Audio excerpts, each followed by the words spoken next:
Doctor Ahmad ریاض کے رہنے والے مشہور آرتھوپیڈک سرجن گزرے ہیں. ان کی ابہا میں ایک میڈیکل کانفرنس تھی. انہوں نے وہاں پہ مقالہ پڑھنا تھا جا کے.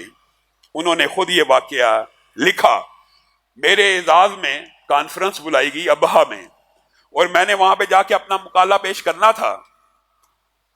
میں ریاض سے اڑا ابہا ایئرپورٹ سے پہلے موسم خراب ہو گیا, مجھے طائف پہ اترنا پڑا.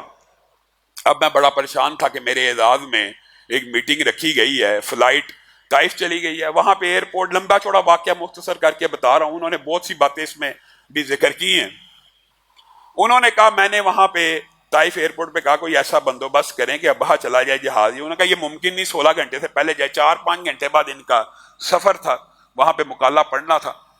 تو انہوں نے کہا پرائیویٹ ٹیکسی کرا لیں اور چلے جائیں, چند گھنٹے کا فاصلہ, آپ ان ٹائم پہنچ جائیں گے. خیر انہوں نے ٹیکسی پکڑی اور وہ ابہا کے لیے نکل گئے.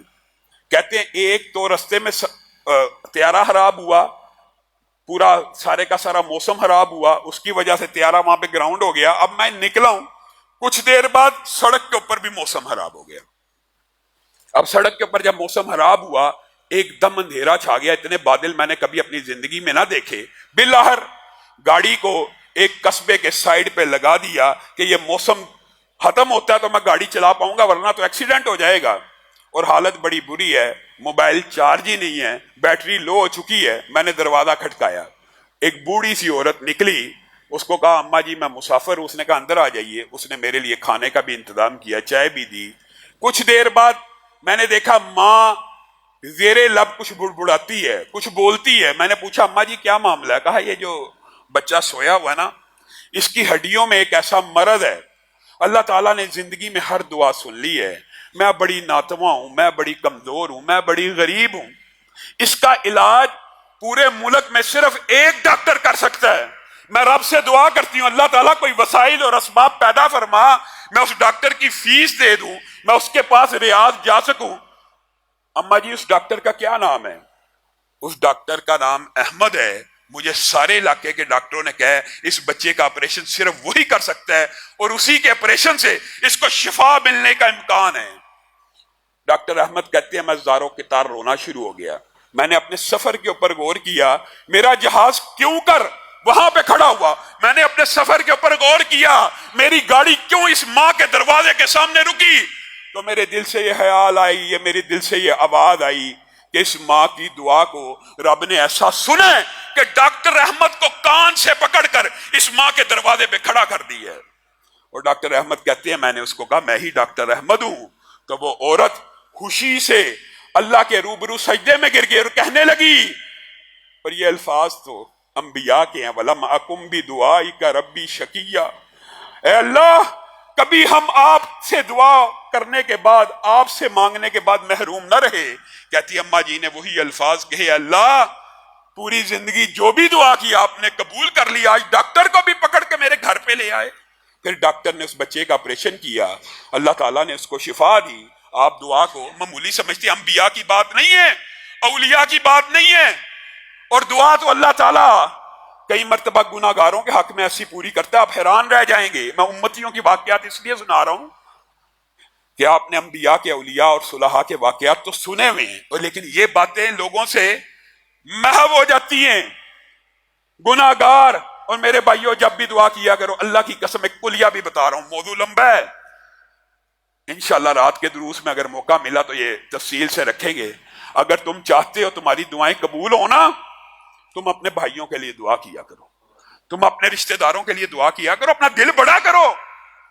اپنا دل ہی بڑا کرنے کی بات ہے.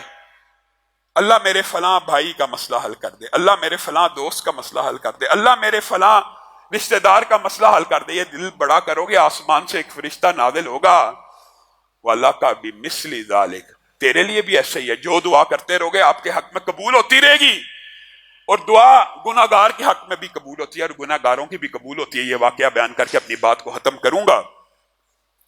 اسی طرح سعودیہ کا ایک شہری ہے, اس نے یہ واقعہ خود لکھا بھی اور انٹرویوز بھی دیے ٹی وی پہ آ کے, کہ مجھے ایک رات خواب آئی کہ اس نمبر پہ کال کرو اور اس بندے کو عمرہ کرواؤ. صحیح واقعہ. اس نمبر پہ کال کرو اور اس بندے کو عمرہ کراؤ.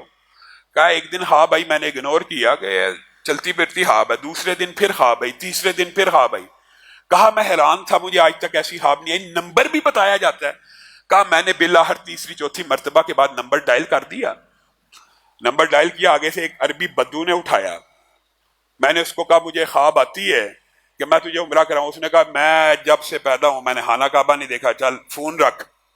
فون رکھ دیا. کہا میں علماء کے پاس, تعبیر والے معبرین کے پاس گیا, ان سے پوچھا یہ کیا معاملہ ہے. انہوں نے کہا یہ اللہ کا حکم ہے. خواب اللہ کی طرف سے بھی ہوتے ہیں اور شیطان کی طرف سے بھی ہوتے ہیں. جو روحانی خواب ہوتے ہیں معبرین کو ان کا پتہ چل جاتا ہے کہ یہ اللہ کا حکم ہے یا شیطان کی طرف سے ہے. کہا یہ اللہ کا حکم ہے, اس کو عمرہ کروا. کہا پھر میں اس بندے کے پیچھے پڑ گیا. وہ بندہ کہتا ہے میں 50-60 سال سے سعودی عرب رہتا ہوں, میں نے آج تک خانہ کعبہ نہیں دیکھا, تو مجھے کہاں پہ عمرہ کرواتا ہے, چل بند کر. کہا بالآخر ایک دن مجھے کہنے لگا, میں بار بار اس کو کالیں کرتا رہا, اگر تو مجھے 5 سٹار پیکیج لے کے دے گا, وہاں پہ 5 سٹار ہوٹل ہوتے ہیں, یہ ہے میں نے سنا ہوا ایسے ایسے, یہ ساری فیسیلیٹیز دیتا ہے, مجھے یہاں سے گاڑی پک کرنے آئے گی میرے گھر کے باہر سے, یہ جو بھی اس نے خواہشات رکھی. کہا میں نے کہا سارا خرچہ میرے ذمے, تو بس ہاں کر, احرام پہن, میقات سے نیت کر. کہا گاڑی بھی بیچ دی, 5 سٹار کا انتظام بھی کر دیا. کہا پھر میں اس کے سمرا ہو گیا اور میں غور کرنے لگا اللہ تعالیٰ نے مجھے کیوں اس کو عمرہ کرانے کی ڈیوٹی لگائی ہے. کہتا ہے کہ بدو جو سگریٹ بھی پیتا ہے اور جس کی عادات بھی داڑھی کے بغیر ہے, اور کوئی حرکت بھی ایسی نہیں میں نے دیکھی کہ جس کی وجہ سے اس کا نام مجھے خواب میں آئے, سمجھ نہیں آئی. کہا عمرہ کر کے نکل گئے. تو نکلنے کے بعد جب دروازے پہ پہنچا تو کہنے لگا آج تک اللہ کا گھر تو نہیں تھا دیکھا, لیکن آج دیکھ لی ہے تو دل کی کیفیت بدل گئی ہے, ذرا کچھ دیر آپ ویٹ کر سکتے ہیں, یہ ایکسٹرا میں آپ سے کچھ ٹائم مانگتا, مجھے 1-8 گھنٹہ دے دیجیے, میں رب کے سامنے سجدہ کرنا چاہتا ہوں. کہا جب اس نے یہ الفاظ کہے میرے دل کی کیفیات بدل گئی, میں نے جانا تھا فوری, لیکن میں نے کہا کر لے. کہا آدھا گھنٹہ ہو گیا سجدے میں پڑا تھا, پونا گھنٹہ ہو گیا سجدے میں پڑا تھا, میں پریشان ہو گیا, جا کے اٹھایا, روح پرواز کر چکی تھی. کہا پھر مجھے سمجھ آئی اللہ نے مجھے کیوں بھیجا, یہ بندہ یہاں پہ فوت کیوں ہوا حالت سجدہ میں اللہ کی بارگاہ میں. کہا میں اس کو لے کے آیا, اس کے غسل کا انتظام کیا, اس کے محلے میں پہنچا, اس کے علاقے میں پہنچا, بات پھیل گئی کہ فلاں ابن فلاں حالت سجدہ میں فوت ہو گیا خانہ کعبہ کے اندر. کہا میں نے اس کی بیوی سے اس کے حوال کا پتہ کیا, اس کے بچوں سے, مجھے ہر ایک نے یہی کہا کہ نماز بھی کبھی پڑھتا تھا کبھی نہیں تھا پڑھتا, گھر میں اکثر نمازیں پڑھا کرتا تھا, سگریٹ پیتا تھا, کبھی خانہ کعبہ نہیں گیا, کوئی خاص مسجد سے گہرا تعلق نہیں تھا. کہتا جب میں نکلنے لگا مجھے سمجھ نہیں آئی یہ سارا کا سارا واقعہ کیا ہے. کہا ایک عورت باپرد نے مجھے اشارہ کیا, ان کے گھر کے قریب سے گزر رہا تھا, اشارہ کیا رک جاؤ, مجھے پتا لگا تم لوگوں کے بارے میں اس کی سیرت کا پوچھتے ہو, میں تمہیں ایک بات بتاتی ہوں. کہنے لگی میں عورت بیوہ ہوں اور میرا ایک یتیم بچہ ہے. اس بندے کی کوئی خوبی ہو یا نہ ہو, لیکن ایک خوبی ایسی تھی, یہ اپنے گھر کے لیے تربوز لاتا تھا, سمولیاں جو برگر ٹائپ ہوتی ہیں عرب میں, روٹیاں, دہی, بوتل دودھ, جب بھی لے کے آتا تھا اپنے گھر کے لیے میرے گھر کے دروازے کے سامنے رکھ جاتا تھا کہ یہاں پہ ایک یتیم بچہ رہتا ہے. اللہ کی قسم اس بندے نے آج تک میری شکل کو بھی نہیں دیکھا, اس کی روٹین تھی, مجھے پتہ لگ جاتا تھا, میں دروازہ کھولتی تھی, وہ سامان اٹھا لیتی تھی, ہمارا گزر بسر چل جاتا تھا. جب یہ بات ہوتی تھی تو میں اللہ کے سامنے رو کے دعا کرتی تھی, اللہ اس بندے کا خاتمہ بالخیر کر, اللہ اس بندے کا خاتمہ بالخیر کر دے. اللہ تعالیٰ نے اس کو سجدے کی حالت میں موت دی, کسی کے لیے دعا کرنے سے اس کو سجدے میں موت دے دی. تو وہ عورت جس کی دعا سے اس کو سجدے میں موت آئی ہے, اس کی اپنی دعائیں کیسی ہوں گی, اور اس کے اپنے لیے کیا کچھ اللہ نے تیار کیا ہوگا.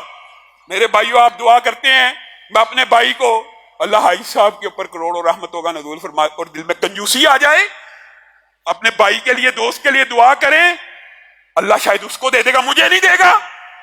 یہ کنجوسی بھی ختم کیجئے, لوگوں کے لیے بھی دعا کیا کیجئے, اللہ کے سامنے اپنے ہاتھوں کو پھیلائیے, در در کی ٹھوکریں مت کھائیے.